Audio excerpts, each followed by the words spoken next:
While hosting a family dinner, my husband's father took my plate and said, "You eat after the men." Stunned, I reached for it, but my husband just shook his head. "It's tradition," he murmured. The next day, I sent out invitations for a dinner they never expected. When they arrived, they learned exactly how I felt. My husband, Richard, and I had been married for 3 years.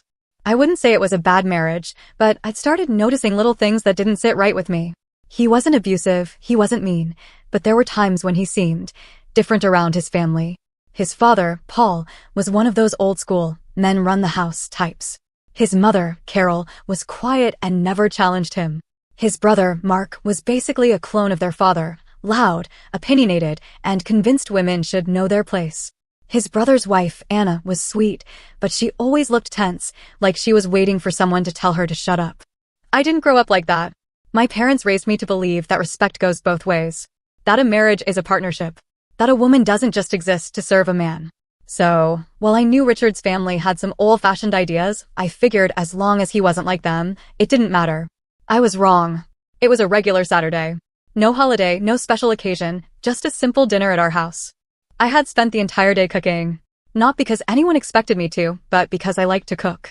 I liked making a home feel warm and welcoming, and honestly, I wanted to impress them. I made roasted chicken, mashed potatoes, collard greens, cornbread, the whole works. I plated everything beautifully, set the table, lit a few candles. I was proud of how it all came together. When everyone arrived, there were the usual greetings. Paul made some comment about how Richard had really lucked out with me, which was his way of saying, "Good job finding a wife who cooks and cleans." I smiled through it. I was used to it by now. We sat down, and I brought the plates to the table one by one. I set my plate down last, right in front of my seat, and was just about to sit when I felt a hand reach across me. Paul. He took my plate, took it right out from in front of me, and passed it down the table. To Mark. "You eat after the men," he said, like it was the most obvious thing in the world. I froze. I actually laughed because I thought it had to be a joke. Who the hell says something like that in 2025? But then I looked around. Mark was already digging in like nothing had happened. Carol was staring at her plate, silent as ever. Anna looked uncomfortable but kept her head down. And Richard, my own husband, just gave me this look. A look that wasn't shame or disbelief or anger at his father. No, it was a look that said, "Don't make a scene." Then, in a quiet voice, he said, "It's tradition." Something inside me snapped. I wasn't raised to be someone's afterthought. I wasn't about to sit there, in my own home, and wait for permission to eat like a damn servant. But I knew if I blew up right then and there, I'd just be dismissed as overreacting. So, I did something worse. I said nothing. I sat there, still as stone as they ate. I didn't reach for another plate. I didn't touch the food I had spent hours making. I just sat there waiting. I watched Richard laugh at something Mark said. I watched Paul take second helpings. I watched Carol eat in silence like she had been doing her whole damn life. I let the anger simmer. And I started planning. The next morning, I woke up early and sent out a group text. "Dinner at our place again next Sunday." My treat. Richard looked at me, surprised. "Another dinner? Are you sure? You were pretty quiet last night." I smiled. "I just want to make sure your family knows how much I appreciate them." The following Sunday, I went all out. Prime rib, garlic butter shrimp, scalloped potatoes, homemade bread, roasted asparagus, the best food I had ever made. The kind of meal people remember. The kind of meal that makes your mouth water the second you smell it. By the time they arrived, the house was filled with the scent of roasted garlic and butter. The table was set beautifully. The food was steaming hot.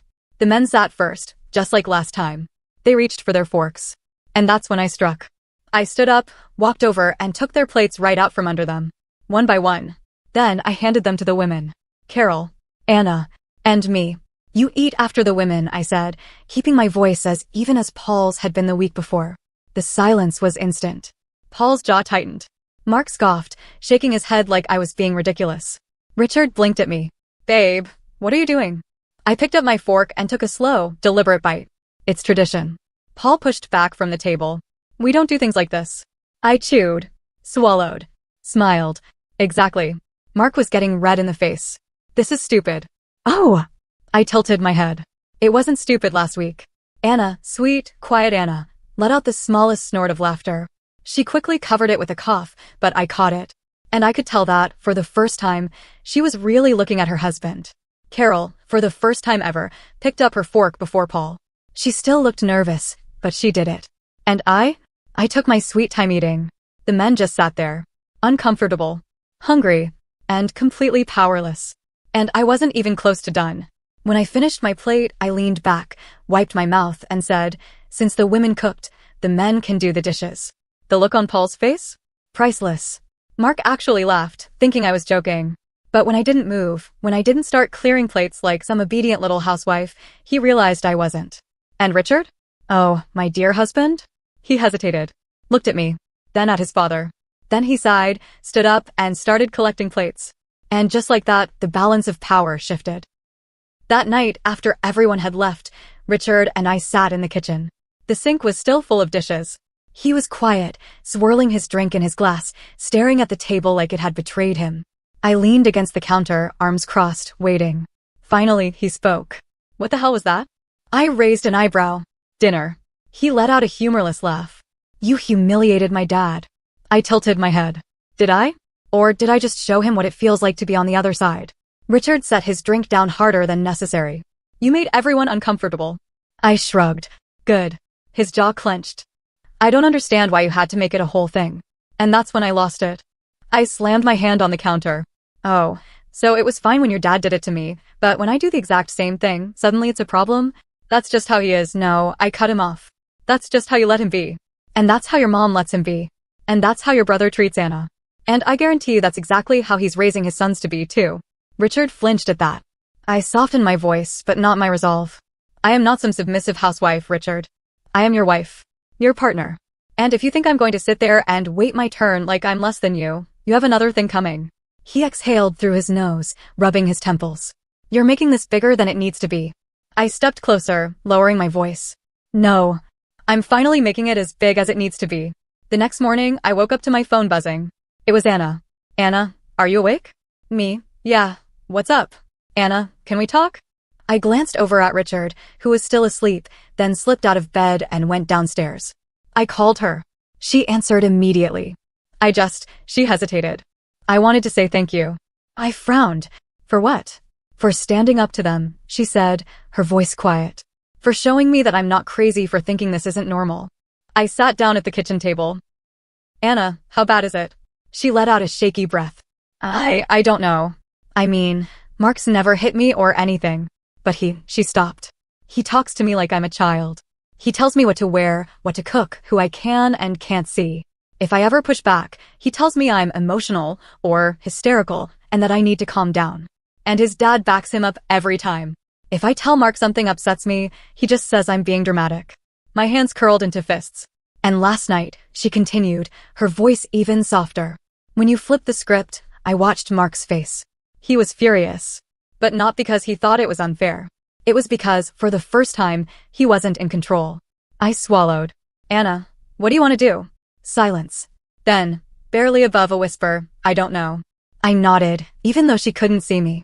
"You don't have to decide anything right now," I said. "But you do deserve better. Just know that, okay?" "Okay." I could hear the tears in her voice. And I knew, in that moment, something had shifted in her, too. I didn't expect him to call me. But 2 days later, I was at work when my phone rang. "Paul." I stared at the screen for a long moment before answering. "Hello?" Silence. Then, a slow inhale. "You think you're clever, don't you?" I leaned back in my chair, pressing my fingers against my temple. "Paul, if this is about the dinner, this is about my son." I frowned. "Excuse me? You embarrassed him in front of his family. You put ideas in his wife's head. You've been poisoning him against us since the day you married him." I almost laughed. "Poisoning him? By expecting to be treated like a person." "Don't play dumb," Paul spat. "I know you're kind.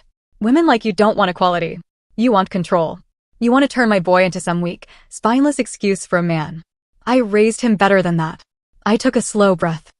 And then, calmly, I said, "Well, Paul, if you're so convinced your son is weak, maybe you should ask yourself who raised him that way." Silence. Then, a low chuckle. "You think you've won something here," he said. "But let me tell you something, sweetheart. A woman who fights her husband's family doesn't stay married for long." And then he hung up. I sat there, staring at my phone, my heart pounding. Not because I was scared. Because I was furious.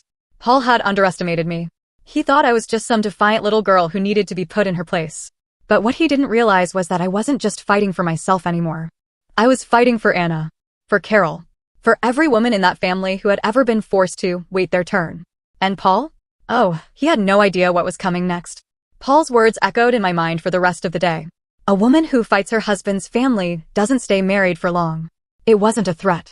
It was a promise. And I knew exactly what he was trying to do. He wanted me gone. He wanted Richard to come crawling back to him, apologizing for letting his wife get out of control.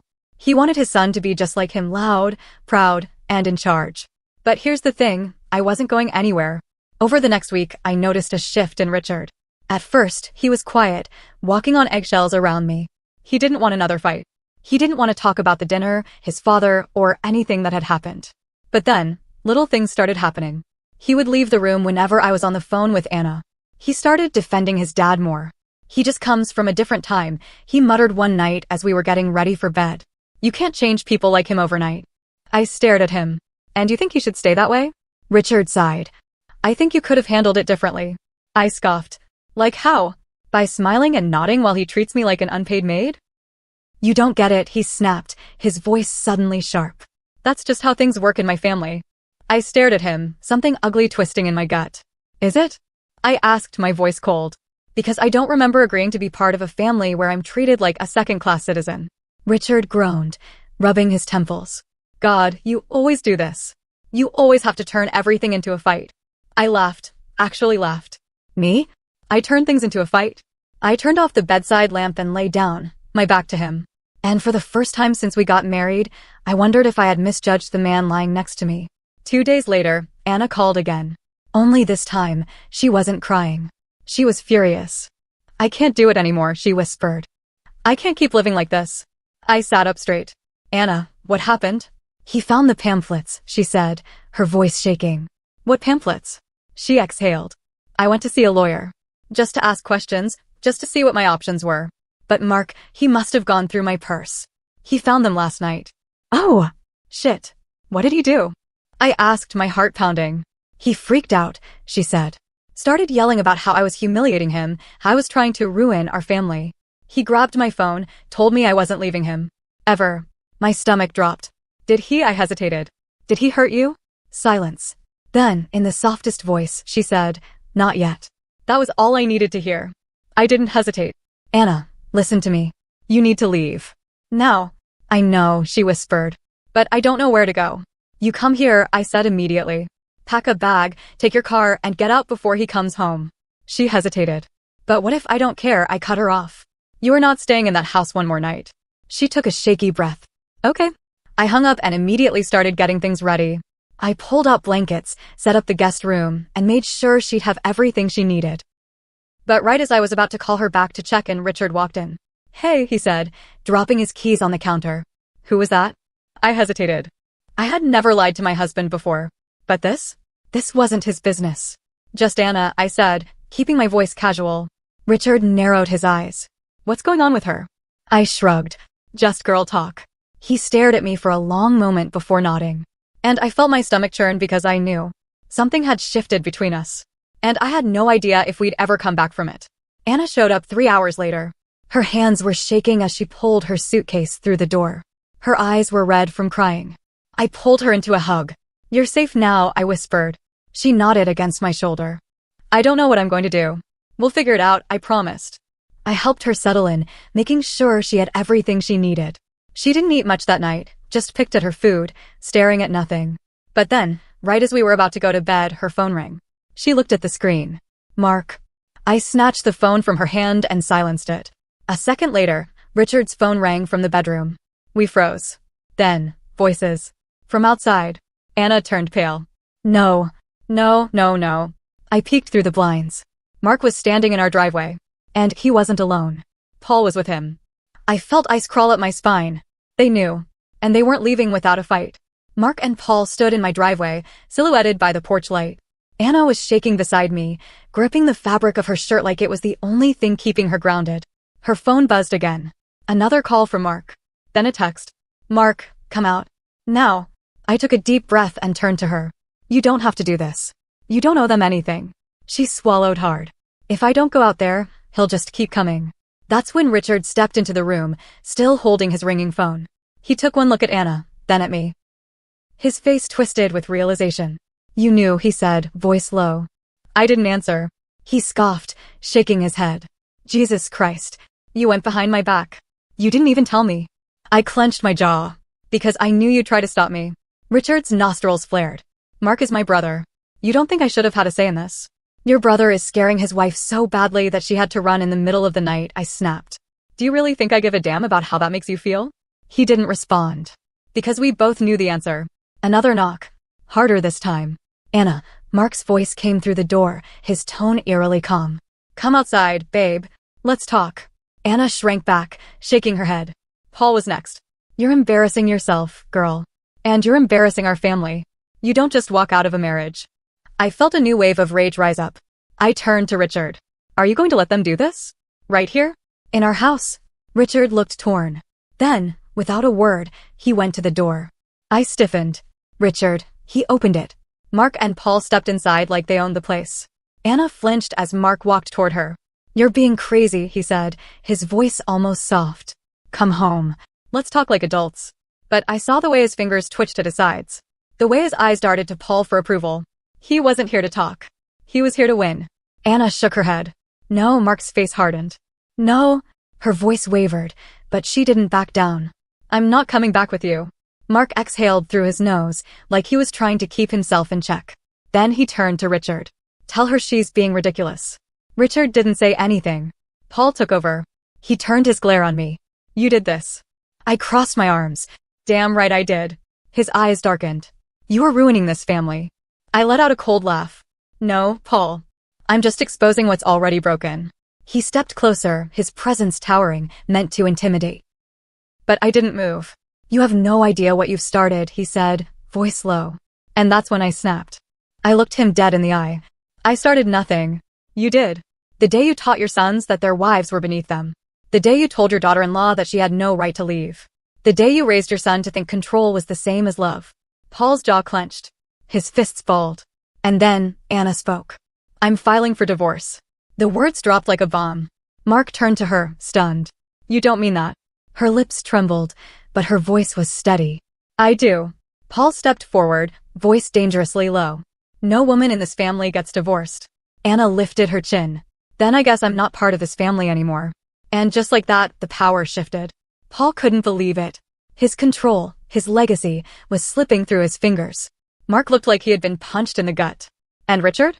Richard looked like he was realizing, for the first time, that maybe, just maybe, his father wasn't the man he thought he was.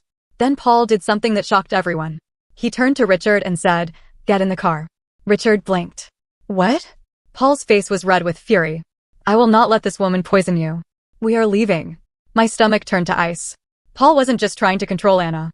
He was trying to take Richard with him. And Richard. Richard hesitated. For one terrifying moment, I saw it. The pull. The years of conditioning. The need to be a good son.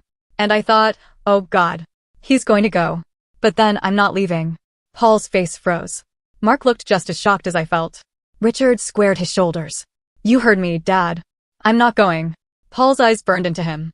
Don't be stupid, boy. You walk away from us and you're done. No coming back. Richard took a slow breath. Then, he looked at me. And he said, I'm staying with my wife. Paul stormed out. Mark was too stunned to say anything. He just gave Anna one last look. One full of anger, betrayal, before following his father. The door slammed behind them. And then, it was quiet. Anna was crying. But for the first time, I didn't think it was from fear. I turned to Richard. Are you okay? I asked. He let out a deep, shuddering breath. I don't know. And I understood. He had lost something tonight. A father. A brother. But maybe he had gained something too. Anna filed for divorce. She moved into her own place, got a job, started therapy. And for the first time in years, she smiled without fear.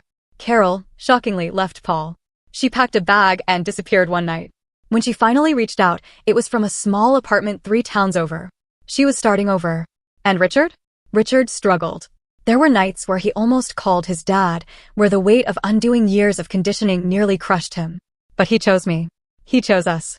One night, months later, he sat beside me and whispered, I see it now. I didn't ask what he meant. Because I already knew. And in that moment, I realized, this wasn't just my victory. It was ours. And we were finally free.